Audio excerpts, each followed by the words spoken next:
কাদের গাফিলতিতে মৃত্যু? তদন্ত হওয়া দরকার।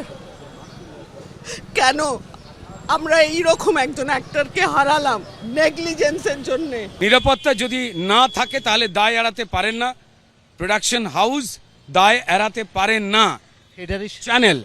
এই পরিস্থিতিতে বুধবার যে প্রযোজক সংস্থার সিরিয়ালে শুটিং করতে গিয়ে রাহুল বন্দ্যোপাধ্যায়ের মৃত্যু হয়েছে তাকে চিঠি দিল West Bengal motion picture artist forum. জবাব না পেলে যথাযথ পদক্ষেপ করার বিষয়ে হুঁশিয়ারিও দেওয়া হয়েছে।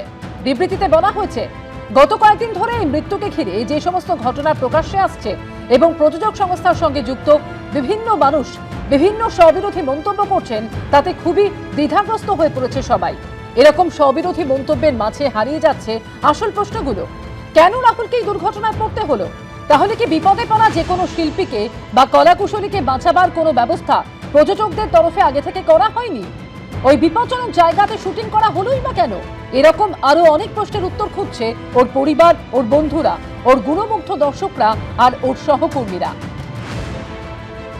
একটা সংস্থার তার ক্রেডিবিলিটি যখন এতটা বিশাল মাপের সংস্থা, তো তার রেসপন্সিবিলিটিটা কোথায়, দায়িত্ববোধটা কোথায়? অফকোর্স প্রোডাকশন হাউস সম্পর্কে বলছি, আর কার সম্পর্কে বলবো? সবার আগে সমস্ত দায়িত্ব প্রোডাকশন হাউসের ওপর বর্তায়। তারা চুপ করে আছে কেন? মুখে কুলু পেটে বসে আছে কেন?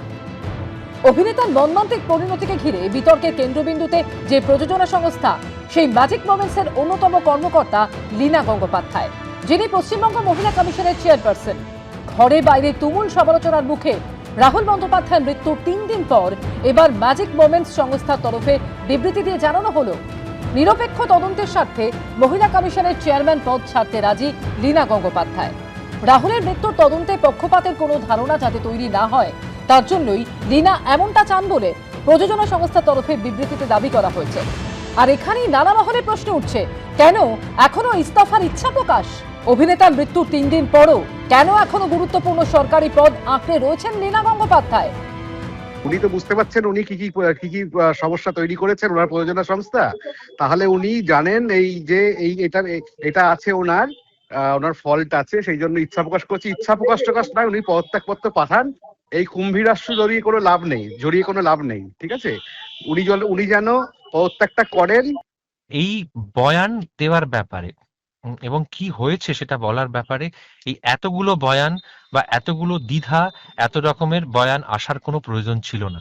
সত্যিটা প্রথমে যেটা ঘটেছে সেটা আমার মনে হয় প্রথম থেকে সেটা প্রতিষ্ঠা পেলে এবং সেটা প্রতিষ্ঠা দেওয়ার দিকে যারা ওই ঘটনাস্থলে উপস্থিত ছিলেন সেই ব্যাপারে তারা যদি আরেকটু সচেতন হতেন, হ্যাঁ, বা আরেকটু যদি স্পষ্ট হতেন, তাহলে আমার মনে হয় এটা সব পক্ষের জন্য সব থেকে গুরুত্বপূর্ণ, যিনি চলে গেছেন তার মানে তার জন্য, তার সম্মানার্থে এটা জরুরি ছিল বলে আমার মনে হয়।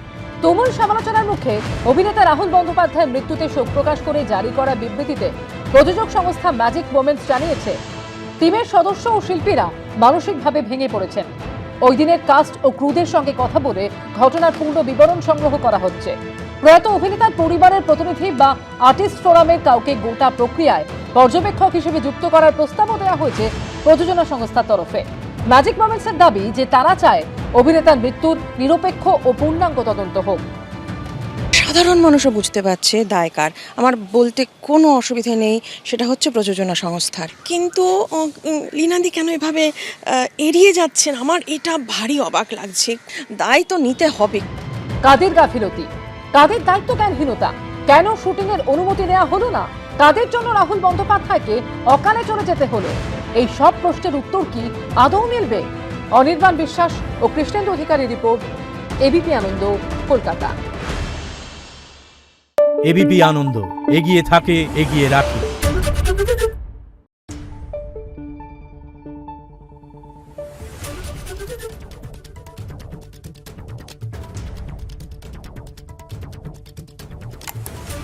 Thank you.